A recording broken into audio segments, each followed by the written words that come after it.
Hey, welcome back to Working Class Customs YouTube channel. Welcome back once again to Stable B. We are continuing some work and some videos on this, our race bike, 2019 Aprilia RSV4 1100 factory, which uses Castrol 10W50 motorcycle oil. It's what I've put in this bike. I've only done one oil change on this bike personally, and to be honest, it was a while ago. So I'm gonna preface this video with the fact that once again, I am not a certified mechanic, so I might make some suggestions and put some opinions out there. They are just opinions. Don't feel like you have to follow them, but I'm here to give you guys some information on some things that I've found in my time, I'll put it, and let you make a decision based off of not only my opinions, but I do implore you to go do your own research and figure your own things out. But I just mentioned we have some oil on this bike. She's due for an oil change, absolutely, but only based off the time that oil has been in the bike. That oil has actually been in that bike quite over a year, and I haven't looked it up, but I'm pretty sure it tells you to change it every 6 months.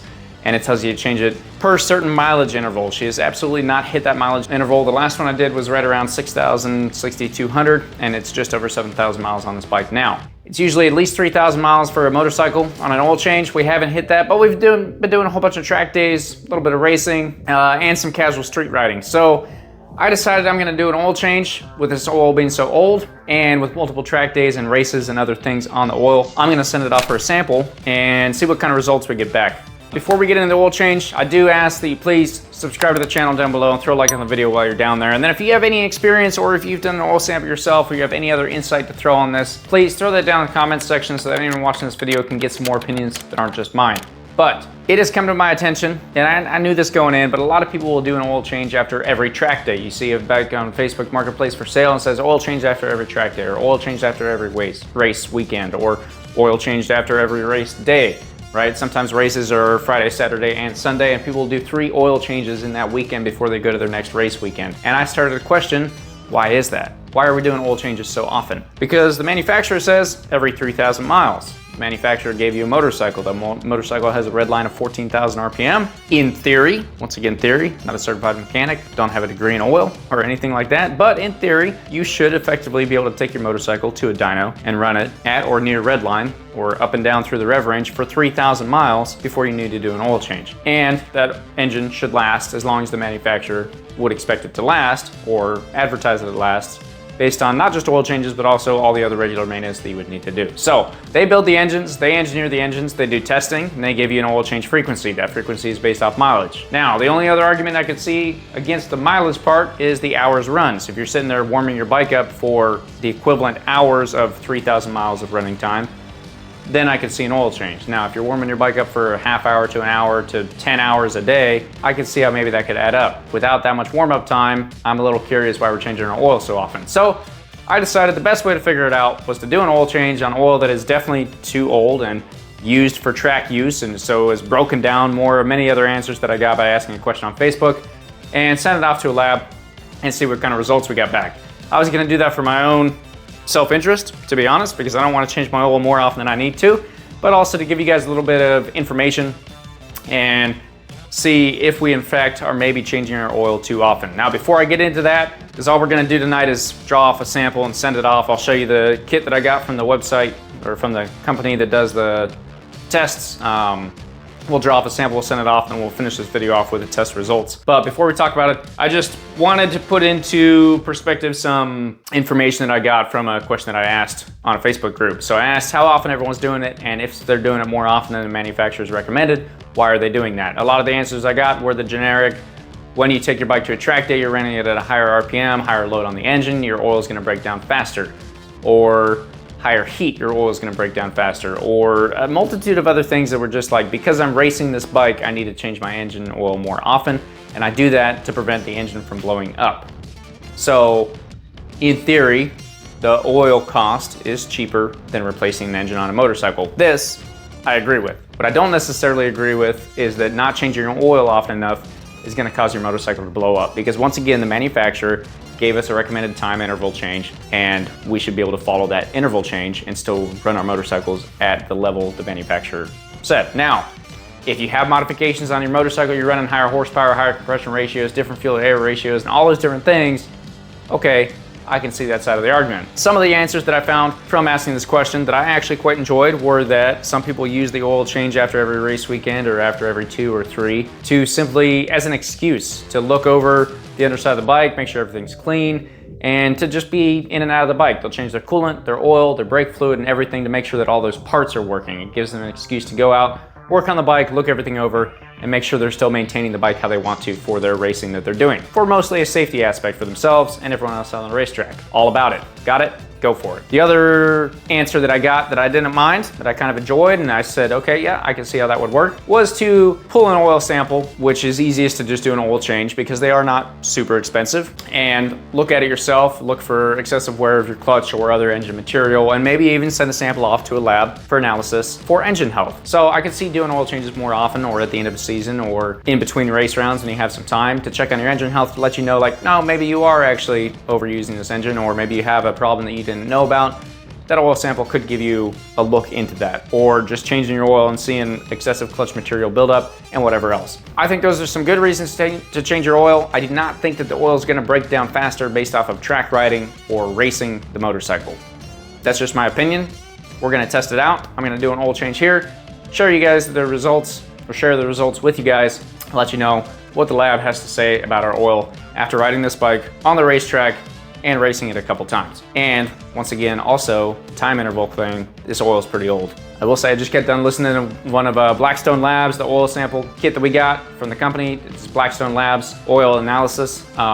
They do have a podcast that I was listening to, an episode where they took oil up to 10 years old and tested it to see if it was still working, and it was actually still perfectly fine from every level. Anyway, like I said, we're gonna pull this oil sample. We'll get the results back, go over that with you guys. Maybe you can change how often you're doing oil changes, or maybe you could come up with some different reasons for why you're doing oil changes so often and feel a little better about it. Or you could save some money, not doing them as often because maybe you don't need to. I don't know, we're gonna find out. We're gonna let the analysts tell us what our oil looks like, and maybe I'll do my oil changes a little less often, or maybe I'll do them more often. I do also intend to later, just for your information, also another reason to subscribe to the channel, run another sample of after 1 or maybe just 2 track days or 1 or 2 race weekends and see like, hey, much shorter time period, not near as many track days or race weekends on this oil. What does this look like now? And get those sample results and kind of compare that video to this video. So anyway, without further ado, let's go ahead and run this sample. We'll send it off to the lab. We'll get the results back and we'll see what it looks like. Okay, so one, I apologize for this mess. We're just gonna ignore that. That is our new oil, and I do have 2 oil change kits, which is kind of what prompted me to think about maybe I should do a sample and see how often I actually need to change it. But this is everything that's gonna come in the kit. It'll come in a nice little mailer that I have over there. You get your shipping bottle, your sample bottle, some oil absorbent, I can't tell the brand, very little of it to be honest, a bag to place your sample bottle and your absorbent in before you place it in your shipping bottle, and then a label to fill out, which I have upside down, with your name, address, all the contact information, and then your engine, make and model, the year, make, model of the vehicle, if it's different than the engine, your unit ID, which you get to make yourself, so you can just call it Race Bike 1 or whatever, the sample date, the miles on the oil, the miles on the engine, and then the oil added between the changes. So how much oil was in there and the oil type, and then your fuel type, and that looks like about it. On the back, you can put in some credit card information and everything else. So I will say that BlackStone Labs, we'll give them a little shout out real quick. BlackStone Oil Analysis. BlackStone Labs sends this oil sample kit out for free. You then have to pay for the oil sample results when you send it back in. You can do that by filling this out or getting online and prepaying. But they're gonna ask you a few questions down here. Have you used any additives? Are you interested in extended oil use? Was the oil sample changed? Was the oil changed when the sample was taken? So you fill that out, and then you can also get a TBN, which measures the amount of active additive present and is only run on engine oil, for an additional $10. I will say this kit comes for free, and then you're gonna pay $35 for your test analysis results. So I'm gonna go ahead and add this extra $10, get the TBN, because after listening to the podcast, that TBN is gonna give us an idea of how many additives are still left, which should it's just gonna give us more info for you guys. And the goal is to get you as much info as we can on oil that has been used at the racetrack while racing and doing track days, and a little bit on the road, and is well over a year old. So let's go ahead and draw off this oil sample. We do need at least 3 ounces, and the only negative I have for BlackStone Labs is there's not any indication of how full you need this bottle, and I don't know what 3 ounces looks like, but we're gonna fill this all the way up. They do say, they got this nice little kind of sheet here walking you through what to send them, what to do, and what not to do. So it is best to not start the engine right before sampling. If you do, make a note, cool. Sample in the middle of the drain stream, right? So we're gonna drain a little bit out, then stick the sample bottle in and drain in the middle of it so we get the most accurate sample. And then if you wanna sample with a pump, you can keep using the oil. So if you have oil in your bike and you're like, oh, you know what, I wonder, you can just pull a vacuum on it, draw a little bit out, send it in, and then keep using the bike or keep using the oil or not. So, and they have some jokes over on the side. You know, don't send it back to them on a horse, I guess. I don't know. Anyway, we'll go ahead and draw off the sample, get it sent out, and then we'll look at the results. Okay, so we have our drain plug down here. One thing I will note is I left my oil cap on for now, so hopefully that helps slow down this process so that I can get the sample without all the oil rushing out and without making a huge mess. We'll see when I open this. I've never actually done an oil change with the drain plug, or sorry, the fill plug still on. I've always taken it off because it should, in theory, drain quicker that way. So we're gonna see if that's true or not tonight. Go ahead and break torque on that. And then I notoriously get extremely messy when I'm doing oil changes because, well, I'm not a certified mechanic, so I didn't go to school to be taught how to do an oil change without getting messy. So here we go. Got some coming out. Looks nice and used. We'll call that the middle of the sample. So we'll go ahead and stick a bottle in, get it filled all the way up, and set it over there so I don't make a huge mess on my garage floor. I take back what I said about the oil drain or the oil fill plug, slowing it down. It didn't actually really seem to make that much of a difference. So I might stop worrying about that as much as I did before. Anyway, got the cap back on. We have this wiped off with our own rag and sealed and pretty much completely full because they said they need 3 ounces and once again didn't mark the bottle, which I'm sure is much more than 3 ounces. So while the bike's draining, we'll go ahead and take this over here and package it up in accordance with their instructions there. So it says sampling some stuff, testing, sending. Do fill out the slip, okay? Do ensure the white lid is on tight and write your name or customer number on the cap. We will grab a Sharpie and get our name written on the cap. So we're gonna do a last name and a number. Okay, so I have that on the cap. Fill out the slip, we'll do that in a second. Do wrap the white bottle in the gray material and put it in the bag. So we're gonna take the white bottle, I'll wrap it in the gray material. This is just an oil absorbent cloth. This is to make sure that during shipping, it catches anything that could leak out of the bottle in case your bottle cap comes off or you didn't put it on tight enough or you didn't properly clean it off first or whatever else might happen. And we're gonna place it in the bag. In the bag. That goes in the black mailer. This is the black mailer, in case you were wondering. I thought the black mailer was the envelope, but well, it's a different color and what would be the purpose of this tube if you just put it straight in the envelope? So, let's see, put in the black mailer, tighten the lid. It says that in parentheses, so if you didn't know. The mailer and your paperwork in the white Tyvek envelope and use a free USPS label or send it to UPS/FedEx, keep the tracking number. So the label's right on here, you're just gonna write your information on the back of that. I'll fill that out on my own. But we'll go ahead and fill this out with you guys here. All right, once you have all your personal information pulled out, you can put down your engine make and model. So Aprilia RSV4 1100, year 2019. Aprilia RSV4 1100, and we are for sure gonna include the factory. Unit ID, we're gonna call this race bike. So I assume you can build a profile with them for all your different vehicles, depending on what you're doing. Sample date is today. Miles on the oil, we're gonna put approximately 1200. Miles on the engine, let me go pull that data real quick. I don't remember it, and I wanna be pretty exact on it. 7,805, and we're gonna put miles and miles. Oil added between changes, we'll put 4.2 quarts. Oil type is going to be Castrol 10W50 4T motorcycle. Fuel is gas on the back. We need to put in our order number. Was the oil changed when the sample was taken? Yes. Are you interested in extended oil use? Yes.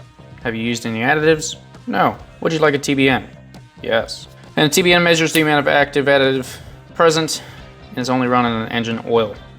So the rest of that's gonna be blank. We'll stick that and our sample in the mailer. And they gave these nice little stickers, I assume so you could put them on the bottles. I'm not gonna worry about filling those out. I'm just gonna leave those. But there we have it. We'll get that sent off and we'll get you guys the test results back. All right, real quick, before I actually mail this out, I did just want to say you can order this for free. You get the sample kit for free, and then you pay them for the sample once you send it in. The nice part about that is that shipping was free both directions. So they send you this ready to go, prepaid, pre-filled out, and you just drop it in your mailbox or take it to the post office or whatever, and it goes right back to them. There's not an issue. That's why I kind of went for it. I got it online. I was like, man, it's going to cost me like $200 to do an oil sample or something like that. $35. We added the extra 10 for the TBN to get you guys a little bit more information. So we'll go ahead and mail this out. I just want to mention that shipping is free both directions, and you pay a total of $35 or $45 if you're looking for a TBN. So we'll mail it out, get the results, we'll go over them. All right, so after a little bit of time, we finally got our results back from BlackStone Laboratories. Yeah, I think it took about 2 weeks, maybe a little bit under, from like the day I shipped it out until I got my results back. It was emailed over to me, so that was nice. You could just look at that on the computer. Also, after talking to BlackStone Laboratories, it's pretty sweet because they keep all of your personal information, not personal, but your vehicle's personal information under the name or whatever else you put in there. So for instance, I think we have race bike is unit ID, because right now this is the race bike, so that's what we're doing. But anyway, I'm gonna run through these numbers with you guys, talk about them, and give you, I think the purpose was to figure out if we change our oil too often, right? That's the purpose of this video, and I think many of us do. When it comes to track riders and racers and whatever else, I think many of us might be changing our oil a little too often. So this oil on this bike has 1,200 miles on it, and I think 6 track days and a race weekend, so 2 race days. Just quite a bit, that's a lot. In that 1,200 miles, there's also a lot of street riding, but that's like a lot. A lot of times, you'll see that oil changes get done way more often. So I sent the sample in, we just got the results back. I'm gonna give you guys the full rundown because I'm not trying to hide anything on here. There are some numbers here that are a little higher than they should be, and that's more due to the bike and less due to the frequency of oil change. So we'll start with the oil down at the bottom because that's what's important, that's the purpose of this video. So the first thing we got, the viscosity at 210 degrees was 69.5, and it should be 68 to 89. So it's getting down near that low range, right? Higher viscosity, more thick. Once you get low on your viscosity level, keep in mind this is 1,200 miles. And then viscosity at 100 degrees Celsius was 12.82, and it should be between 12.4 and 18. So that's good to go. Flash point was 395, just needs to be greater than 385, good to go there. Fuel was less than 0.5%, needs to be less than 2%, we're good. Antifreeze, none. Water, none. Insolubles was at 0.3, and it needs to be less than 0.6. So the insolubles is talking about how good your oil filter is doing. It's still removing everything, which means that oil filter was working great still, not a big deal. And then the TBN is at a 7.1, which is total base number. So note that that is an extra test on the BlackStone Laboratories analysis, which is $35. If you want the TBN, it's an extra 10. What that is measuring is the amount of additives essentially that are left in the oil. From an oil standpoint, this oil could absolutely go further. Now, the recommendation I got from them, I'll just read it real quick. They said there's more metal than average with iron standing out the most on a per mile basis. Averages show 33 parts per million is typical for this Aprilia model after about 2,100 miles on the oil. More metal after a shorter run can show steel parts, as in cylinders and shafts, are wearing more than they should be. Though it's also possible that this is lingering wear in metal. Trends could also show that your engine wears a little differently than averages, but we'll wait and see where iron goes from here before taking it off our radar.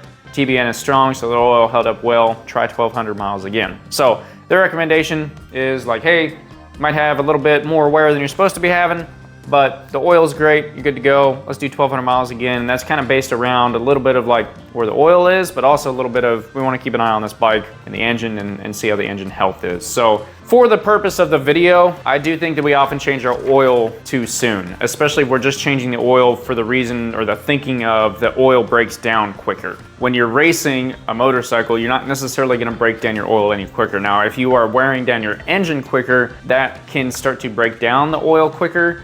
But my biggest thing here is that I think you can probably go 4 or more, 4 being like the least I would go personally. This is all just opinion, but I think you can go 4 or more track days or weekends of riding or races or whatever before you need to do an oil change. And after talking to BlackStone, BlackStone Joe did a podcast with him at Jacomoto Podcast. Check that out. Link will be up here for that. Also, like if you put your bike away for the winter, you don't need to worry about changing oil before the next season. Like if you just did one race weekend and normally you go 2 or 3 or whatever, put your bike away for the winter, it's fine. pull it out, run it. Do 2 more weekends or whatever your normal number is, and then change your oil. Don't need to change your oil early. For the sake of fun here, we'll go through the rest of the numbers. So I'll state what I've got and then the averages. So for aluminum, I'm at 44 with an average of 30. Chromium 1, average 0. Copper, little high, 56, average 33. Sorry, iron. Iron 56, average 33. Copper's at a 5, average is 4. Lead 1, 1. Tin 1, 1. Molybdenum was at a 41 with an average of 33. So that's interesting. They didn't mention that one up there. They just said they're more worried about iron. Iron mostly, right? Because that's almost double. Nickel was a 1, 1. Manganese 3 with a 2 average. Silver 0, titanium 0, potassium only a 1. Boron 66, average is 53. Silicon 12, average 15, so super good there. Sodium 6. Average of 5. Calcium, 1605 with an average of 1913. It's actually a little lower. Magnesium was a 735 with an average of 277, okay. Phosphorus, 893, average of 949. And zinc at a 1033 with an average of 1038. And there's no barium. So yeah, the oil, what I like about BlackStone Labs and why I think everyone should maybe do an oil sample, especially on your race bike. Not sponsored by them. I'm not saying you need to. Purpose of this video is to say that I think you can do oil changes a little less often. I don't want to keep getting on Facebook Marketplace and seeing bikes with oil changed after every track day on it. 1, because I'm starting to wonder if that's actually true, and 2, if you're doing that, I truly think you're wasting your money. But let me know down in the comments what you think. If you got a different reason, I'd love to hear it. I'd love to hear all the reasons, and maybe I can, well, not maybe, but I will be doing some more tests throughout the year on different frequencies of track days and races and whatever, and seeing how that turns out. Also, because I need to keep an eye on the health. But just a little bit on BlackStone Labs. Working on them was great. Talking to BlackStone Joe Adams, he's a senior analyst over there. It was awesome. These reports can be confusing because if you're not super mechanically versed or you've never been inside an engine or looked at all the different materials, you're wondering where a lot of these metals come from. The great thing is that they're specialists, and so they can tell you, as they told me, hey, we're worried about the iron. Everything else is pretty okay. Oil is good to go. And here's our recommendation on what we would do next time. So if you're looking into extending your oil life, you can do that. I would say, like, if you do change your oil every track day and you're like, I don't want to just trust you, Easton, I'm not so sure about it, send a sample off to them after a track day and say, hey, I want to extend this. And they're probably almost immediately gonna be like, yo, that's ridiculous. Let's say you're doing every 3 and you're looking like, well, okay, that sounds pretty good. Maybe I could just do it once a year because I only do 5 or 6 track days a year. Send a sample in at the end of the year or at 3. Say, hey, how does this look? I'd like to double my frequency on, or not double, half my frequency? No, double. I don't know. You do the math. But anyway, you can send them in a sample, get the results back, and extend your oil life and also keep a good look on your engine health. But I think for now, what I proved to myself was that the oil itself is not gonna break down just because you're doing track days and racing a motorcycle, which was the whole point. So hopefully you found that interesting, got a little bit of info out of there. I'll have a link for BlackStone Labs free sample kit down below. It'll be in the description, so please check that out. Once again, please subscribe to the channel, throw a like on the video, and if you have any questions about oil analysis or oil, or you're really wondering why I'm trying to get you to change your oil less often, it's to save money. Let me know down in the comments. Love to hear about it. Thanks for watching. We'll see you guys in the next video.